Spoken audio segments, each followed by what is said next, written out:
Every single year, millions of people literally drop whatever they're doing, pack up, and converge on one specific point on the globe. Welcome to this explainer. Today, we're decoding the profound mechanics behind this massive movement of the Abrahamic faith.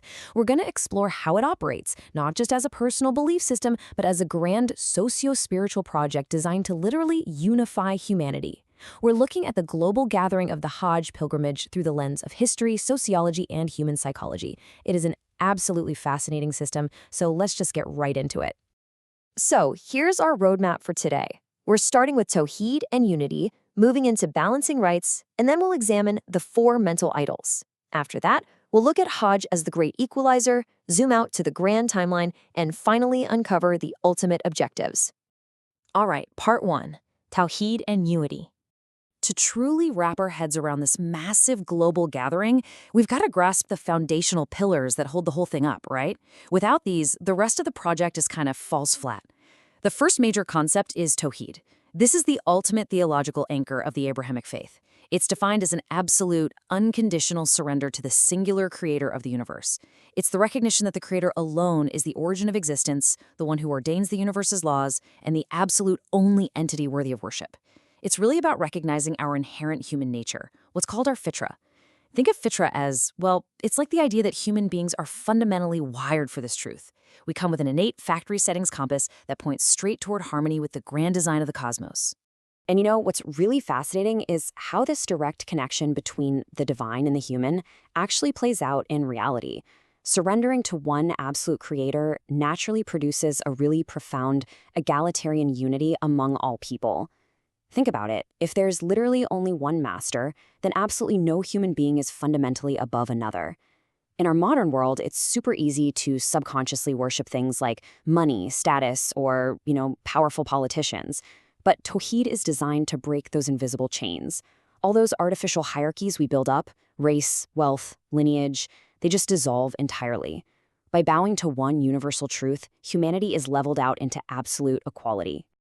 Moving on to Section 2, Balancing Scales of Rights. Now, obviously, a system can't survive on abstract theology alone, can it?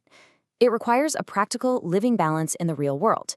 In Islamic philosophy, this interactive state of balance is often called a barzakh.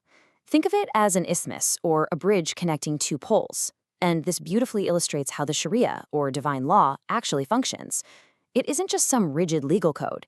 It's a completely holistic scale of rights. The Prophet Muhammad famously taught that absolutely everything has a right over you. There's the story where he saw a man using a cow to carry heavy goods and corrected him right there, saying she wasn't created for that. He even commanded people to give the physical roads they walk on their due rights. So we're not just talking about the law here. It's a profound interconnected ecosystem of respect that spans humans, animals, plants, and even inanimate objects. So the absolutely crucial point here is that leaning too far in either direction completely breaks the system. It's kind of like a tightrope. If you over-index on prioritizing the rights of the creator but ignore the rights of the creatures, like, say, praying all day but treating your community or your animals terribly, you fall off. You destroy the balance. But conversely, if you become a pure humanitarian focused solely on human rights but ignore the ultimate truth of the creator, well, you lose that foundational anchor. You lose the ultimate why behind your actions. This barzakh, this incredibly delicate art of walking the tightrope in perfect moderation, is quite literally a rational necessity for a functioning, healthy civilization. That brings us to Section 3, Smashing 4 Mental Idols. Okay, so if this perfectly balanced framework exists, and it's supposedly so logical, we've got to ask ourselves a pretty tough question. What exactly is holding humanity back from achieving it? Why is the world still so endlessly divided?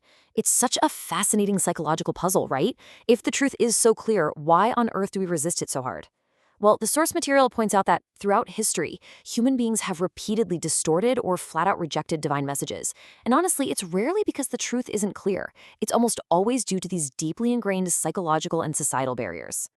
We can think of these barriers as the four faces of an idol. Now, we're not talking about ancient stone statues here. We're talking about very modern mental roadblocks. First up is superstition, which is basically abandoning reason for wishful thinking. Second is nationalism. And this isn't just about waving flags. It's that dangerous my tribe, right or wrong mindset, where you value your specific identity and forefathers' way above objective truth. Third is habit. Think of this as our modern-day echo chamber, that subjective, emotional refusal to accept something new just because it disrupts our comfortable, familiar little bubbles. And fourth is economic and authoritarian exploitation, where leaders manipulate the masses purely for their own power and wealth. These are the powerful modern idols that are keeping humanity so fractured. Let's jump into Section 4, Hajj, the Great Equalizer.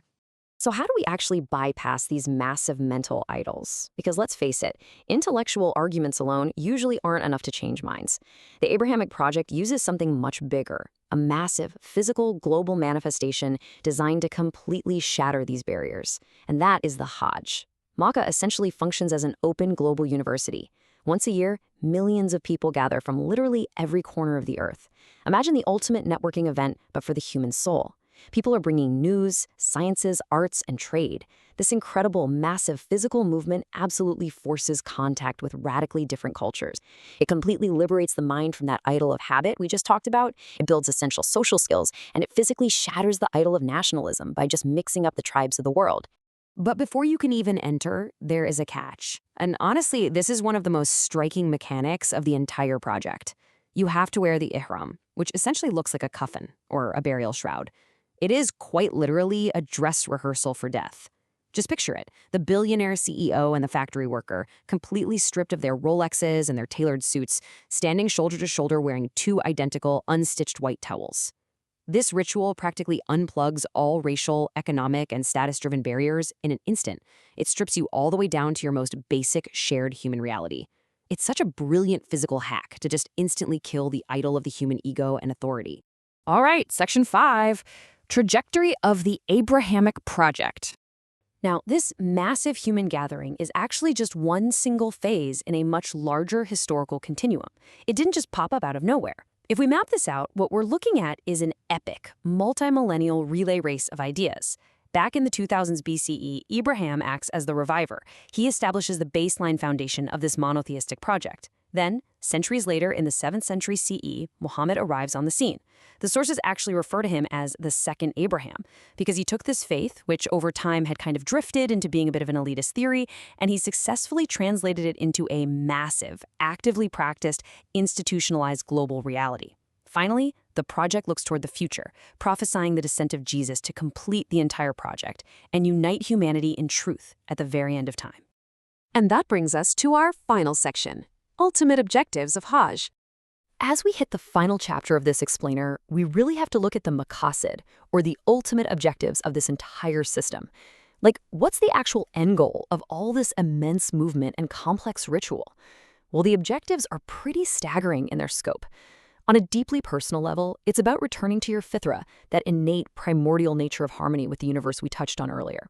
But it's also hardcore training in absolute submission. Take the ritual of Nahar, for instance, which is animal sacrifice. Now, in the ancient world, livestock was the absolute ultimate symbol of wealth. So sacrificing it is a really profound physical act of severing your heart's attachment to the material world.